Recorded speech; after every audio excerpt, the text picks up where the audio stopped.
I can't see anything yet.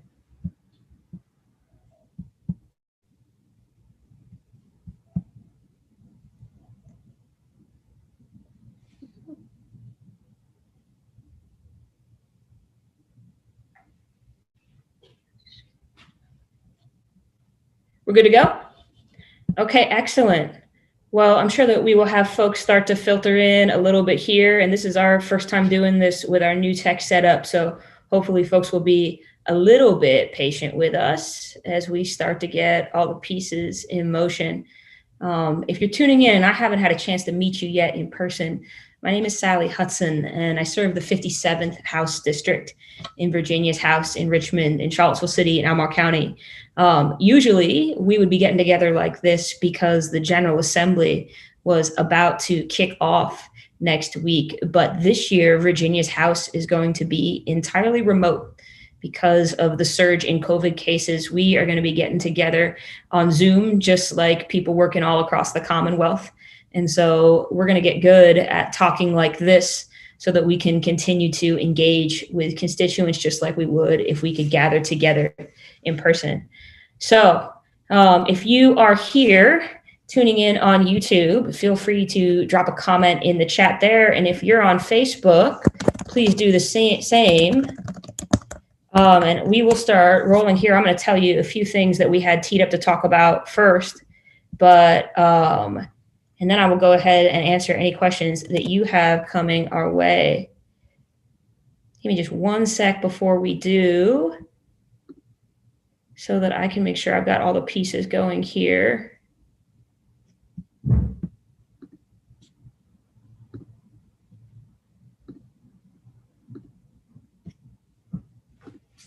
Pardon me.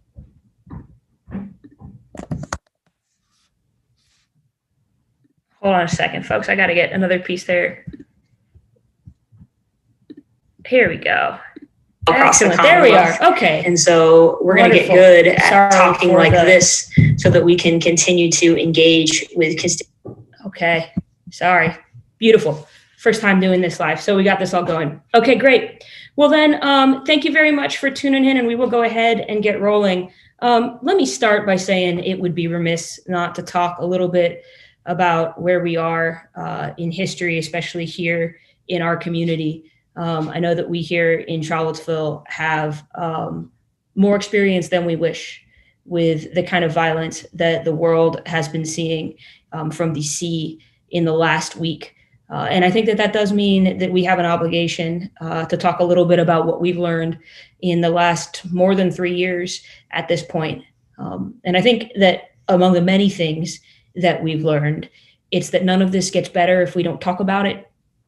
That in particular, if we don't talk about it in real world words. You know, I know that we know that lots of people like to say euphemisms for what happened here in Charlottesville, but I think it's time that we bust out those raw words and talk about the terrorism that we've experienced, about the insurrection and the sedition going on in DC, because these are conversations that you cannot baby-proof.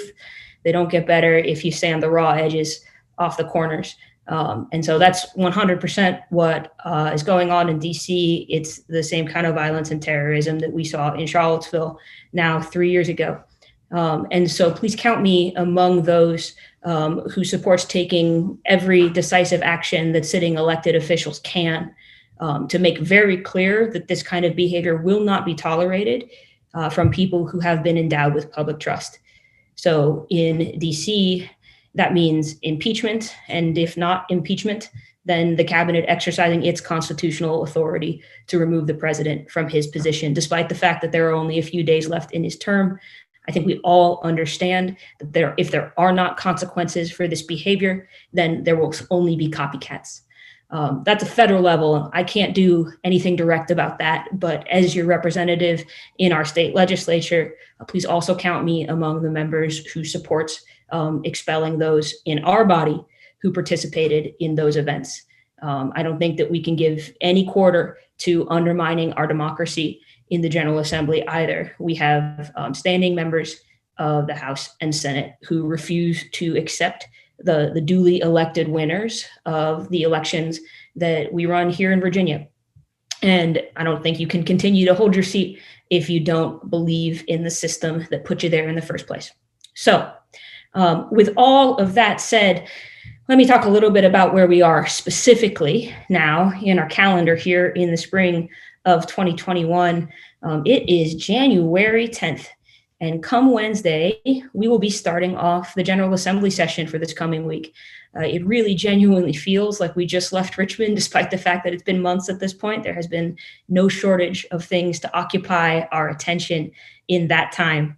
And so that means that we're going to be back in action in the House, though we'll be doing it remotely because we know that it's not safe for us to gather together. The General Assembly is a germ pool under the best circumstances. I can tell you, only having served one term, that when we get going there and all of the advocates and all of the citizens and all the lobbyists are in the mix in that big building, we're usually passing colds around under the best circumstances. So it would be truly unsafe for us to try to carry on business as usual. And so I want to thank the Speaker of the House for her leadership in deciding to have us meet remotely. I know that there are so many chambers around the country that have had COVID outbreaks of their own because they didn't have leaders who were willing to put public health first. But we are very fortunate here in the Commonwealth to have leaders who did, especially with an eye toward our more vulnerable members. We have breast cancer survivors in the House, and we have new moms in the House.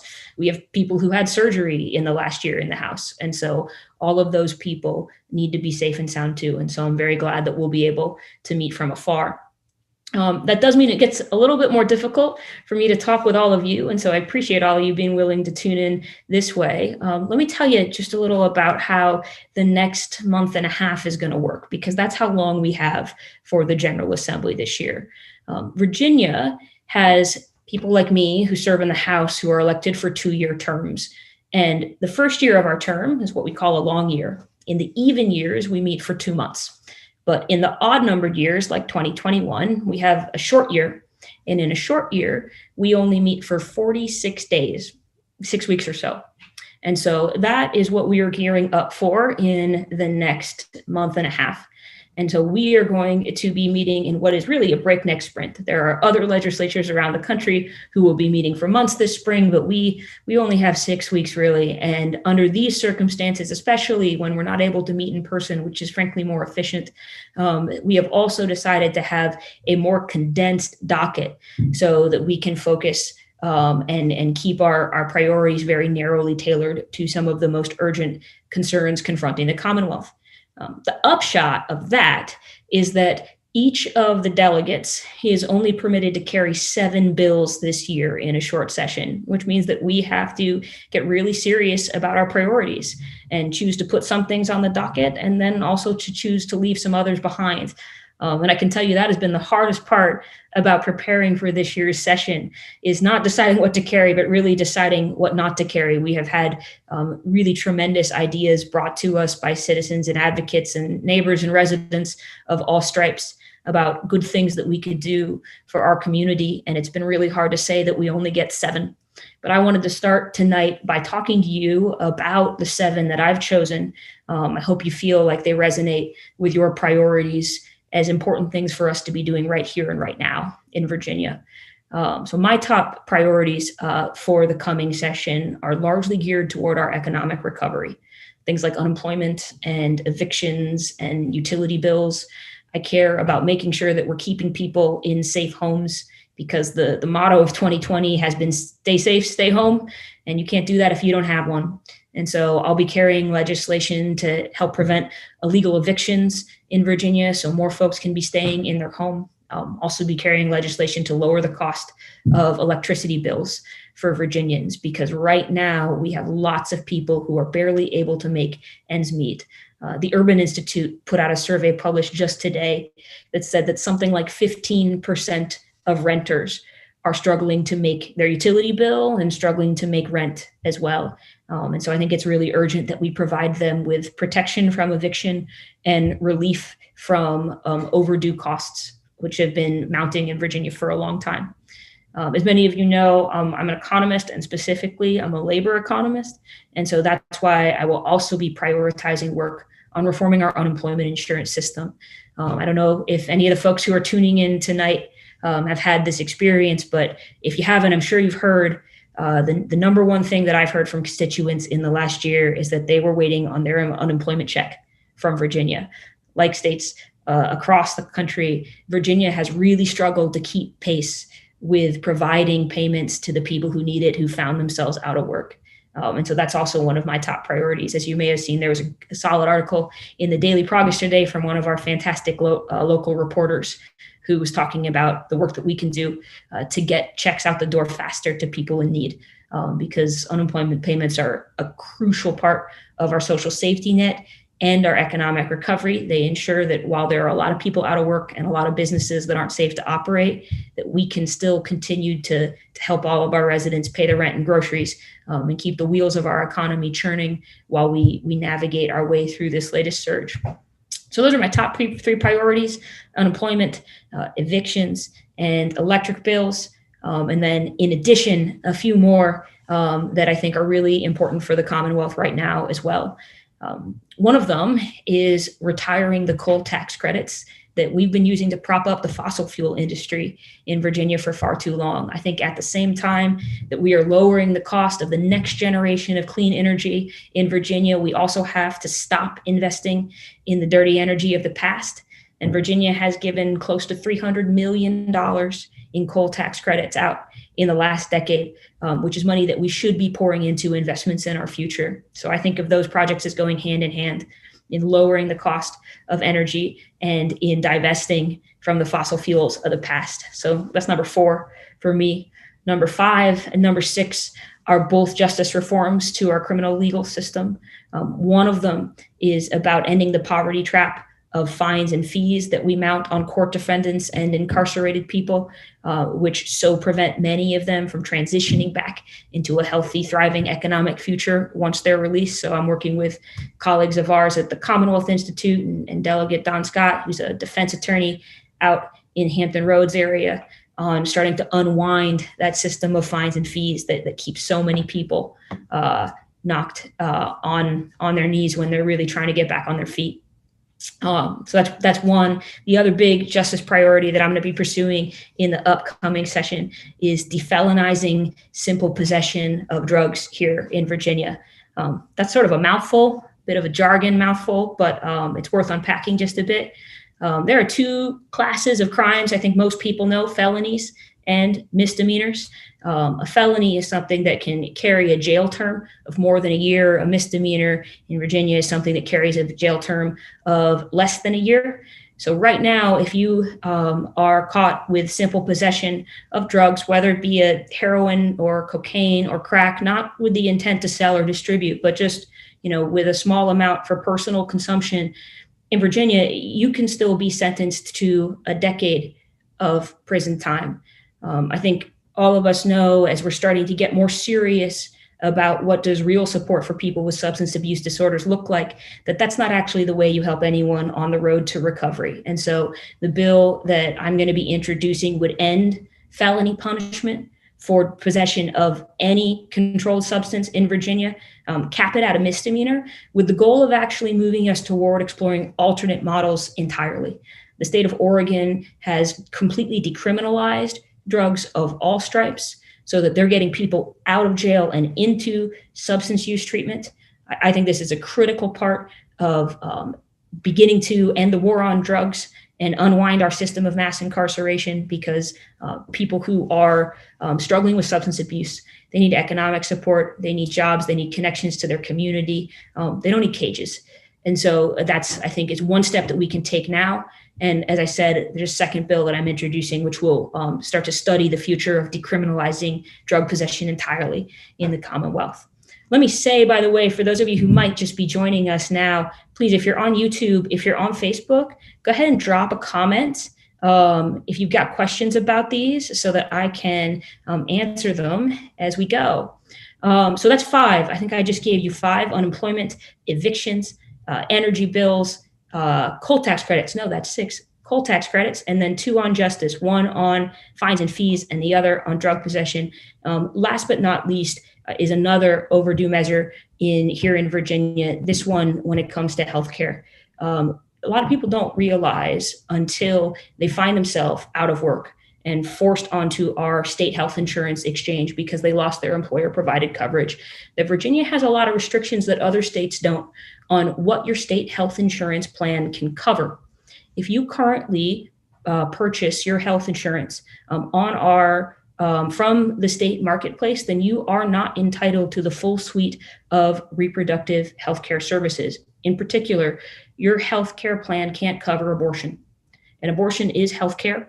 That means that abortion is prohibitively expensive to too many women in the Commonwealth who should be making whatever decision is right for them and their family in consultation with whoever is important to them.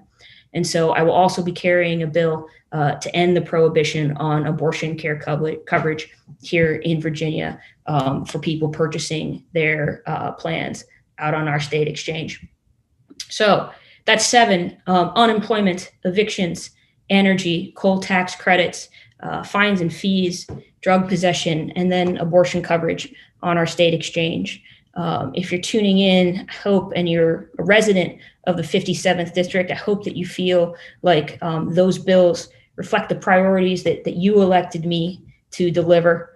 And I would love to hear more and more about all of the work that we're going to be doing, because of course I'm just one delegate out of 100 and one of many people who is carrying things. So let me stop for a moment there. This is my first time trying to monitor these comments at the same time as I am talking. So those of you who have also been a teacher like me this fall, you've learned about all the fun platforms that we have. And it turns out that it's actually nowhere near as easy to see comments as the person who is leading the discussion as it is to just give them. And so it's a little bit harder for me to see what you're saying than I wish it were. So I can see a handful of things here. Excuse me for just a second while I try to get a better view. Your comments to me, your questions to me are stuck in this little sidebar on the side, which makes it so much harder to see what you're talking about. Shoot, this is frustrating. Okay, I'm sorry, but the last one that I can see is from Pat Cochran, who was asking about the numbers for bills on decriminalizing drug possession. Pat, that's a great question. If you're looking for bill numbers, you can hop on lis.virginia.gov. That's LIS for Legislative Information Systems. And you can look for my name as the General Assembly member who's sponsoring the bill. And Pat, I confess, I don't know the bill number off the top of my head because we dropped it on Friday and they are currently processing things as we speak. And so it may have come out in the wash in the last day or so before I've had a chance to talk. Fortunately, it looks like we've got the comments business all figured out so that I can start to answer your questions a little better. So good thing we've got that ironed out. And thank you to my hardworking staff who figured that bit. Let me stop then and back up to a question that was asked earlier so that I can cruise through those. Emily asked a good question about what are the specific changes that we're proposing making to the unemployment insurance system to make it function better. So let me start by talking about what's wrong with the system. Virginia, like every state in the country, faced an influx of applications unlike any before in the country's history. So it's not an accident that the system was overwhelmed. More than 1.4 million Virginians have applied for unemployment benefits in the last year. There are only 8.5 million of us. So that means roughly 1 in 6 residents of the Commonwealth applied for unemployment insurance at some point in the last year. So it's now no surprise that overwhelmed a system that had never processed even 10% that many claims at the same time.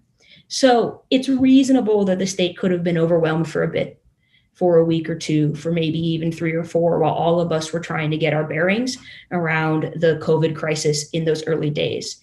But that time is now up and the backlog has not been cleared. There are still more than 70,000 Virginians who are waiting to have their claims resolved, some of them who've been waiting as far back as July. So we have people who applied for unemployment insurance benefits in March or April, May or June, had their benefits cut off in July and are still trying to understand why and have those claims processed. So the provisions that I'm planning to carry are geared toward accelerating that backlog queue. So there are really three things built into this bill. One of them is saying that the state can't cut off someone's benefits unless it has resolved the claim and concluded that they're completely ineligible. They can't just stop and throw somebody into this endless backlog of administrative review. We have lots of examples of constituents from right here in Charlottesville and Albemarle who just had their benefits cease without warning and are still waiting to find out why. So, for example, we had a construction worker who called our office.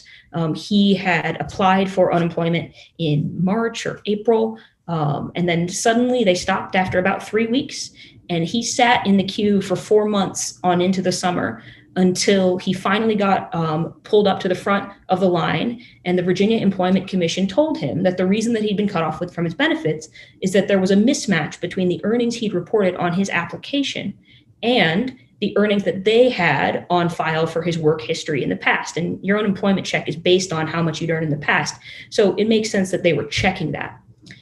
Here's the problem.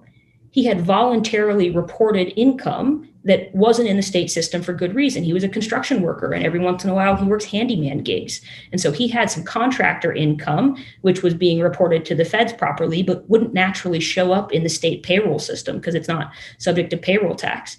So simply by being honest and accurately reporting that he'd done some extra work as a handyman, he went 4 months without thousands of dollars in unemployment benefits that he was rightly due. So what the bill that I'm carrying would do would be to cease that practice and say, you can't cut off benefits until you know that something is truly wrong. You can't just cut off benefits because there's some kind of question that the VEC has about its own data keeping. So that's piece number one. Piece number two is to try and accelerate the process of resolving claims when there are record mismatches or disputes. One of the most common disputes about unemployment insurance claims is, why were you let go from your job? You are eligible for unemployment insurance if you were laid off, but you're not eligible if you were fired for cause. And so sometimes there is a dispute between an employer and their worker about why the separation occurred in the first place. Sometimes you've got a worker who says, I was laid off, and you've got a boss who said, no, that person was fired. And the boss candidly has an incentive to say that workers who were let go were fired, because the employer's future payroll taxes depend on how many workers they lay off. If a company lays off more workers, they pay higher payroll taxes in the future into the UI system. And so sometimes you have companies who will say that several people were fired when in fact those people were laid off because of the shutdowns. So the second provision in the bill that I'm carrying is going to encourage employers to respond faster to resolving those claims by ensuring that they would lose their right to appeal the claim if they don't respond in a timely way. Because we have other truly horror stories of constituents here, like a restaurant worker whose benefits were cut off and then was stuck waiting 3 months for her employer just to return the form that confirmed that in fact she was let go rather than fired for cause. And those, again, are those examples where you've got families going without rent and gas and groceries just because of a paperwork backlog. That's part number 2 of the UI bill. And then part number 3 is about ensuring that no one should ever fear applying for unemployment benefits because they might wind up having to pay the money back. We've had lots of other horror stories as well of people applying for UI because they genuinely thought that they might be eligible, and then having their claim processed, and then finding out a few months down the line that the VEC went back and checked their records and decided that no, in fact, you actually weren't eligible, and being sent a letter that says, you owe us $15,000 for the unemployment benefits we've been sending you for the last few months. When you get that letter, typically the person has long since spent the money. They spent the money on rent and gas and groceries. And so suddenly they have 2 problems on their hands. They are out of work and they're a few $1,000s in debt. Just because they did the sincere thing, they applied for unemployment, and then they found out by virtue of administrative error that they weren't in fact eligible. And so the bill that I'm going to be carrying would make it so that the only time the VEC can ask for money back from an unemployment recipient is if it's established that that person committed fraud, if they tried to misrepresent themselves or their earnings history. If the VEC makes a mistake and sends out more money than it should, they can't ask for that money back. Because those are the number one things that we've been hearing from constituents about the problems that they've been facing with the system. So, Emily, I hope you feel like that answered your question. The other questions that we had were coming in from Pat. Pat, you were asking about specifically which coal tax credits. There are two big coal tax credit programs in Virginia. There's a coalfield employment program and a coalfield production program. Both of them were reviewed by JLARC, our Joint Legislative Audit Review Commission, over the last decade, and found to be not just very costly, but very ineffective at generating economic development. The coal industry is not an economic engine for Southwest Virginia anymore. So we need to be investing in that region's future, not its past, and ending both of those programs as JLARC has advised. If you're not familiar, JLARC is roughly like the state equivalent of kind of like the Congressional Budget Office. It's an independent source of research that we can count on to evaluate which of our programs are actually generating economic returns and which ones aren't. So that's really just us following the good advice of JLARC and ending the coal tax credit programs, which I think should have been retired a long time ago. We got some other good questions. One of them from Hayden Ratliff, who asked, can you say a little bit more about fines and fees? Absolutely. Let me say at the top that this is really just the first bite at a very big apple. The fines and fees system in Virginia, which levies money from convicted and incarcerated people, is elaborate. And so there's a lot of work to be done. And like a lot of projects that I bite off, there are things that we can do that are small and in the short term. And then there is reason to study. How do we go at it in a fuller, deeper way? So let me tell you about the provisions that would take effect more quickly. Right now, there are two big things that really pile on the court debt for a lot of people. One of them is that you are charged interest on your court debt while you're incarcerated. So you've got people who are locked up. They cannot work for anything close to a fair wage, prison wages or poverty wages. And so they are accruing interest on the debt, but they have no way to be making headway on that. And so their debt is only getting bigger while they're incarcerated. The bill that I have introduced would make it so that no interest can accrue on any conviction, whether or not you spend time in jail, until 6 months after the court date or your release, whichever one is later. So that at least gets people some time to get out, to begin to start to generate an income so that they might be able to pay it down. And then it knocks out a bunch of other little hiccups and hurdles that continue to tack on prices from there. So you can pay a fee for paying a down payment on a payment plan. There are penalties if you miss by a few days here and there. The whole thing is set up for people to fail. This has been a project with the Legal Aid Justice Center and the Commonwealth Institute, folks who are used to really going to bat for people who are struggling with their court debt. So we're trying to start to simplify that system and tear down all of the sand traps that are there that are trying to drag people further into poverty. So that's the short-term steps. The longer-term step is to really start thinking about how do we reduce the level of court debt, not just make it easier to pay it back, because this really is a system that tends to harvest revenue from the people with the least ability to pay. So a companion to this legislation is a provision that will collect better data in the Commonwealth, disaggregated not just by locality, but by race and gender and conviction, so that we really understand who is paying into this system. Because I think we have every reason to believe, based on what we know thus far, that this is effectively a massive and highly regressive tax on people, largely Black men. And so we've got just another feature of our tax system that is effectively upside down. And so we're going to collect that data in the next stage and then use that to motivate a broader overhaul of court fines and fees based on ability to pay. There's a lot of states that do a much better job of not levying fees on people who have no capacity to pay it back, because that's really one of the most important things to understand about court fines and fees is that they are a tremendous burden, both financial and psychological, to the people who pay them. And they actually generate very little returns for the Commonwealth because these people have no ability to pay. It's like fundamentally like trying to squeeze blood from a stone because we're just piling on debt for people who really don't have strong income streams. So that's a little bit more on the fines and fees bill. Let me now say a little bit more on the reproductive care bill. Andy asked, is the state exchange the same or different than the healthcare marketplace for the ACA? Good question, and I may have been a little bit sloppy with my language. What currently exists right now is the healthcare marketplace for the ACA, and that's what this is about. In addition, Virginia is currently building a state-based exchange, by which we mean a version of the ACA marketplace that we can operate ourselves under our own rules. That was a major endeavor that was passed last year that was carried by Senator McClellan and Delegate Mark Sickles. And Virginia will now have more autonomy to regulate our own exchange. So when we talk about the state-based exchange, we're really talking about step 2. But for now, you can think of it as like the marketplace for the ACA. Yeah.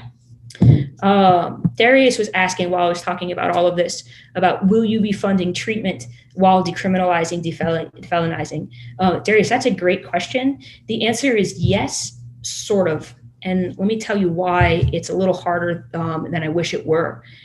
Right now in Virginia, the way our legislative process works is that the law and the budget are pretty separate. I can introduce a bill that will save money by reducing the scale of our criminal legal system, but I am not allowed at the same time to introduce a budget provision which captures all of the savings from that law and puts it into something better. I can pass the law, but that money just goes back into the state coffers, and then the Appropriations Committee, which doles that out, which I'm not currently a member of, doesn't necessarily have to use those savings for a companion to my piece. So what I've done, which is the closest thing I can do right now, is to introduce 2 provisions, one of which begins to defelonize and decriminalize substance possession, and then the other, which will put more funding into our community service boards, which are right now the primary source of substance abuse treatment in a lot of communities. That's Region 10, if you want to know about our CSB around here. I can't promise that those 2 twin provisions will stick together. So I can't promise that the money that we save from the new law, which would defelonize simple possession, will go into our CSBs, but I have submitted them in tandem with the hope of portraying them as a package deal, so we think about them that way. I know so many people rely on our CSBs. I think we all know what a crucial and vital resource they are here in the Charlottesville community. And so I think that work should go hand in hand, but it's not built into the system. And I think that's something that those of us who care a lot about these kind of work more broadly need to keep in mind all the time. When we think about divesting from systems of inequality, right now our laws are not set up to allow us to easily convert that into investments in more productive programs. And so we really have to keep our eye on the ball at the same one. It's a little bit harder than just moving money from one column to another. It's a more complicated beast than that. We had a couple good questions in addition to the ones already submitted about what do we do with these priorities? How do we make sure that they pass, and maybe what didn't make the cut? Maybe I'll start by asking the latter question, or answering the latter question first. Bradley, you were asking what didn't make the 7 that I'll be working on with other reps.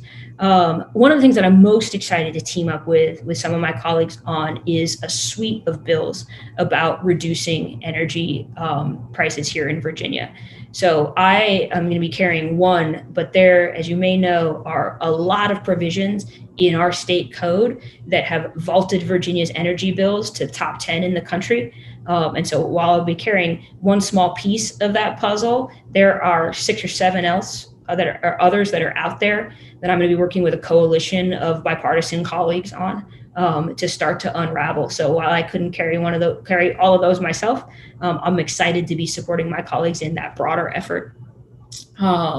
One of the other questions that we got from Olivia is about how constituents can help with bills during the virtual session.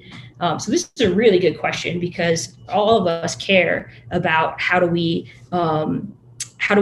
put this all of these good ideas into action and make sure they get across the line. One of the things that I always like to emphasize with constituents is that the most effective advocacy that you can do as a resident is always talking directly to your representative. And so if you are currently a resident of the 57th district, you are already doing that. So that is right on track with what we can do, is talking to me about the priorities that you have. So if there are bills that I've sponsored, you know that I'm already on board. And so the real question is, what do we do in order to help get other people on board as well? And this is where I really need you to reach out into your broader networks across Virginia and reach out to people who you think share your values and our vision for Virginia, and talk to them about lobbying their representatives as well, so that we can try to rally the biggest possible crew for getting those through. Let me say that your best friend in that process is that same website that I mentioned when Pat asked, lis.virginia.gov. That's LIS for Legislative Information Systems. And that is a great one-spot shop for you to explore what has been filed by the various delegates, who has signed on as co-patrons to those bills. And so you know who's already supportive, and then you can see who's not yet supportive. In particular, who is going to be sitting on other committees that are going to be able to vote on those bills. So in addition to pushing the people who have a vote, you really want to make sure that you're focusing in on the ones who have votes on critical committees. So if I've got a bill that is before the Health, Welfare, and Institutions Committee, like that one on reproductive healthcare coverage, then it doesn't do any good to be in the ear of someone on the Agriculture Committee in that moment. You're really trying to get it first past those hurdles. So always see where it is in the queue in the legislative process, and then trying to target your efforts toward the people with the votes in those crucial steps. Okay, so we have already cruised through about 40 minutes here, and I'm mindful that we only have an hour or so. So I'm going to push on and talk about some things that are not bills that I'm carrying, but broader projects for the General Assembly, so that we can talk about those as well, because there's a lot of pieces. So let me talk about not just bills, but the budget. We already started talking about that a little bit. A lot of the things that are really top priorities for our community always, but especially this year, are really about the budget and not so much about specific bills. The budget is where we pour resources into programs that are already up and running but need more help. And in this year, always, but especially this year, my top priority in the budget is going to be school funding. I think that all of us know always that strong schools are the backbone of a strong community, but this year they have really been holding up the sky. I think all of us know how somebody, if you don't have kids right now, somebody who has been doing double duty in trying to get to work with a child back home, learning from the kitchen table, or trying to do their work in another quiet part of the house while they've got someone doing third grade from the couch.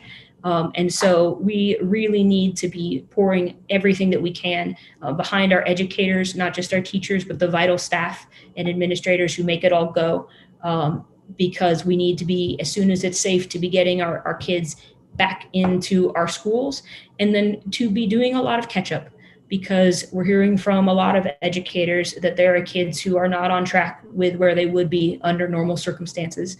And so I think that we're going to need to be looking at serious resources later in the spring and in the summer to help kids get caught up, and then continue to get support over the long haul. I think we'd be kidding ourselves if we didn't know that there's going to be a big mark for a lot of kids for a long time on their education from having a year rerouted by COVID. So I think that needs to be our top priority in the budget.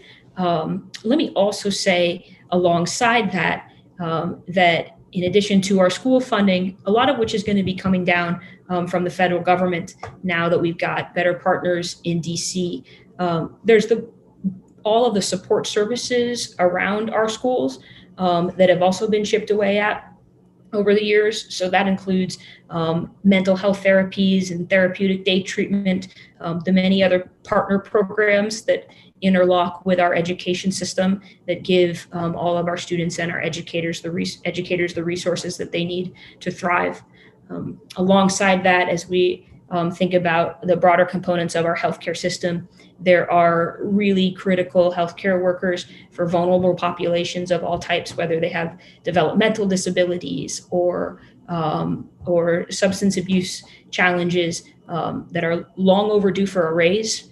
That the reimbursement rates that we currently offer through the Medicaid program do not make it possible for them to keep competitive wages, especially in really high cost communities here like Charlottesville and Albemarle. And so I think it's really important that our budget also invest in them.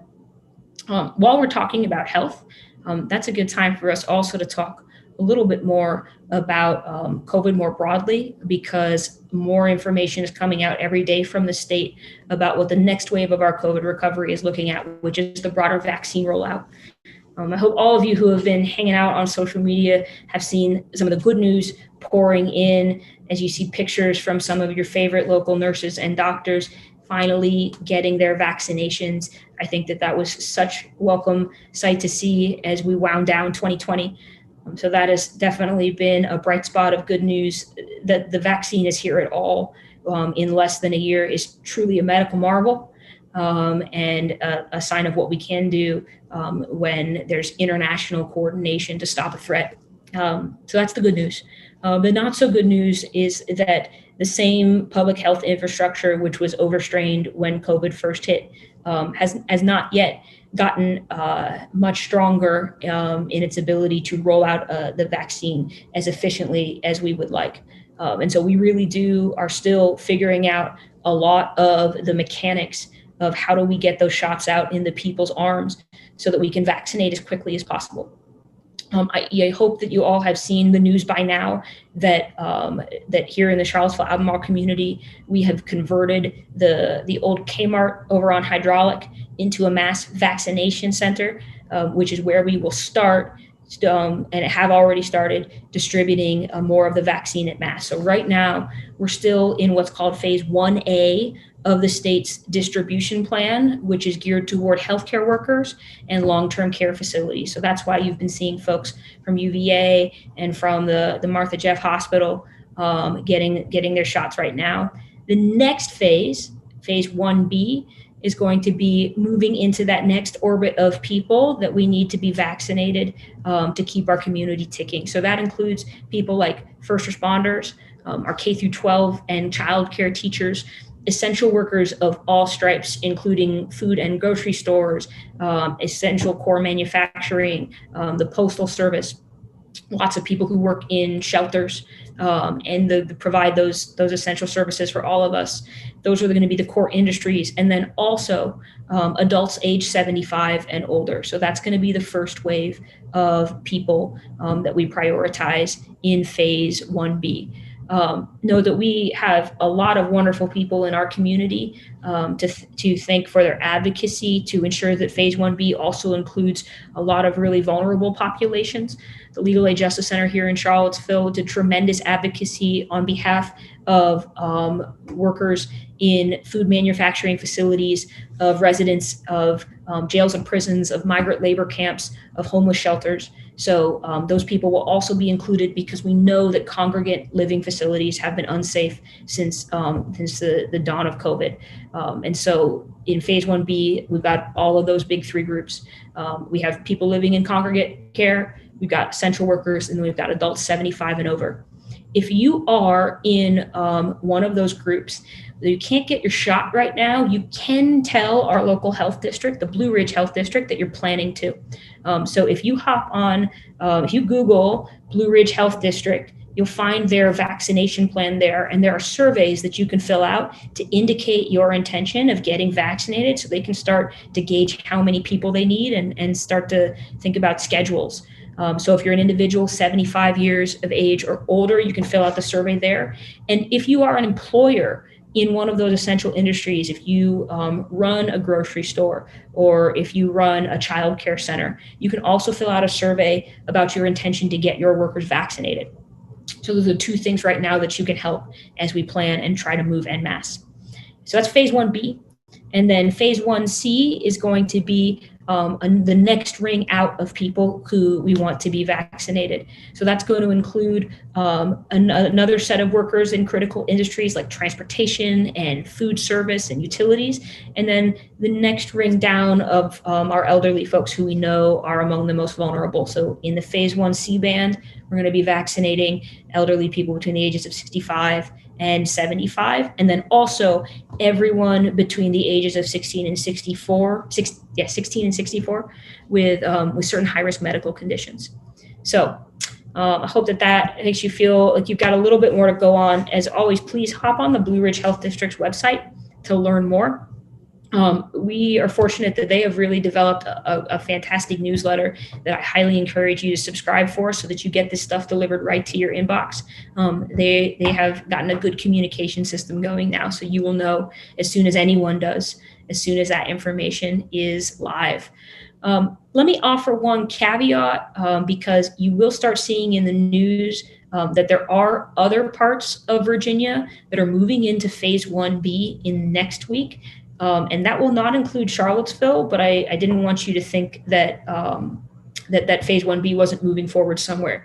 So in some of the places that have even higher outbreak rates than we do right now, they're going to start moving forward with phase 1B next week. So that will include our densest communities in Nova, in Alexandria, and Arlington, and Fairfax, and then also some areas in Southwest and the New River Valley that have been experiencing really intense outbreaks as well. So think about like Blacksburg and the Roanoke County area. Those places are going to start vaccinating in phase 1B as well. So I'm glad that the resources have been directed to those communities that have been hardest hit.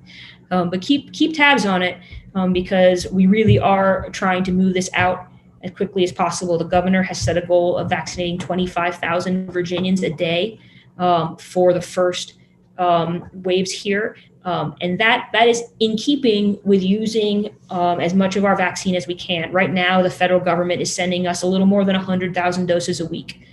So if we are vaccinating 25,000 Virginians a day, then we should be using more than our allotment each week. And the governor has set a use it or lose it policy. So medical facilities that are not, that are being required to vaccinate folks and are not meeting their targets are going to see reduced allotments so that we can redirect those resources to distributors who have proven that they can get it out the door. Let me see. We've got, gosh, it feels like we just started, but we have 5 or 10 minutes left here. So let me stop by answering a few questions that were asked as we were going along here. Couple of them first about election reform, which, as you know, is a topic that is near and dear to my heart. First one that is exciting, but also easy to answer about whether or not we'll see any ranked choice voting legislation in the coming session. For those of you who aren't aware, ranked choice voting has been one of my top priorities as a legislator. It's a big part of why I ran. And I carried legislation in the last session to authorize Virginia to start using ranked choice for the first time in history at the local level. The next step would be passing bills that would allow us to use it at the state level. And I think you're going to see in the spring why we so desperately need statewide ranked choice voting in Virginia, because we have really wide fields of candidates that are running for our statewide offices in 2021. We have 4 candidates, I think, declared on the Democratic side for governor. We have, gosh, it feels like a dozen who are out there for lieutenant governor. And those are the great wide fields of competitive candidates that we should have. We deserve elections like that. But with the single choice elections, we just don't get to express ourselves like we should. And so that's why I think you'll see why we'll need ranked choice voting. But unfortunately, we will not be able to do that in time for those 2021 elections. Since bills passed in Virginia don't take effect until July, there's nothing we can do in this session to help out with that piece. And so I and others who care about ranked choice opted not to carry any ranked choice legislation this time around. We'll come back in 2022 and start working on that again. The other question that we got from Kat over on YouTube about election reform was about where we're at in the redistricting process. And so let me give you a little bit of a timeline there. You may recall that on your ballot back in November, there were 2 ballot questions. Amendment 1 was the provision to move Virginia's redistricting process into a bipartisan commission and out of the hands of the legislature. That commission has 16 members. Half of them are sitting legislators and the other half are citizens. And just last week, the citizens were selected. And so we now have all 16 members have been named. The next step in the process is that they will await the census data from the federal government, because until we have that passed down, we can't start drawing new district lines. There is still an open question about when that data is going to come, because like a lot of things that were done by the Trump administration, there are serious questions about quality control. And so when we talk to folks inside of the Census Bureau, they think they may need more time than usual to get those numbers in order and to package it in a usable way for states. So it is more likely than not that that data won't arrive until maybe March or April. Those are the estimates that we're getting right now. And that is not enough time in advance of our 2021 House races to redraw the lines for the election that I'll be running in the coming year. In order to have us run in districts and declare and run in primaries in the summer, you need to have the line set further out in advance than that. So right now, all signs are pointing to us not redrawing the lines for the state house seats for the 2021 elections and drawing them in the next year, but for elections going forward in 2022. So we should know more about that in the next couple months, about what exactly that timing is going to be. We do expect that the commission will draw the lines this year. We just won't run on them until next year. So you should know by this time next year, we should, for example, have a new 5th district that hopefully won't look like a T-Rex riding a skateboard. And so that's the kind of timeline that we're staring down. We'll have new seats to run in a year from now, and we will go through the process of drawing the maps in the coming year. And then last question, and maybe this is where I'll wrap up, was from Jameson about another important provision that we should be moving on here in Virginia, and that is repealing our right to work law. Our right to work law is really the right to work for less. It's the prohibition on union shops here in Virginia. And I've been a co-patron of that law, sponsored by my colleague, Lee Carter. I thank him for his leadership on that. I think, like a lot of things for workers' rights, I'm not sure what its prospects for passing the Senate are, but I know that there are a lot of strong champions for it in the House. And so we're going to do everything that we can to get it out of our chamber and then pass it to the folks down the hall and see if we can finally get them on board as well. So with that, I think we're beginning to wind down here. Let me say, with the time that I have left, a few things again about where we are going forward for the next few weeks. The House gavels back in virtually on Wednesday, so that's when we'll be back in action there. And then we will go ahead and meet for the next 6 weeks. So you can count on me to be knee deep in that work for until the middle of February. But I will be back here every Sunday night at 7 in order to talk with all of you again. And I figured you might get a little tired of hearing from me week after week. And so instead of doing that, I decided to invite some friends each week to join us, some of those folks who are running statewide. So next week, we will be joined by Delegate Sam Rasool, who serves Roanoke City and has for the last 7 years now. Hopefully, I think a lot of you know Sam because he's been a very good friend to Charlottesville. He is an active advocate for economic justice, for workers' rights, for climate justice, and for democracy reform. And he has been a very good friend and mentor to me in the House. So I'm excited that he is now running for lieutenant governor. And so I'm going to bring him here. Well, not here, but he'll be coming online here with YouTube, and we will have a chat just like this. Please tune in on the same link. It's just that sallyforva.us/Sundays, or you can tune in on YouTube or Facebook where you already are. If you want to ask us some questions in advance, please send those our way. If you want to ask questions live, just like this, we'll do some more. But I really want you all to get a chance to meet the candidates, to kick the tires, and decide for yourself who you think should be serving in Virginia, because it's an election year every year here, and we have a chance with some really fantastic candidates to put some new voices in the halls of power and to elevate them to important leadership positions. So with all of that said, I want to thank you for tuning in here tonight for this maiden voyage. We're getting better at learning how to use all of this technology. I'm sure we'll have some more kinks worked out next time. And I will look forward to seeing you then.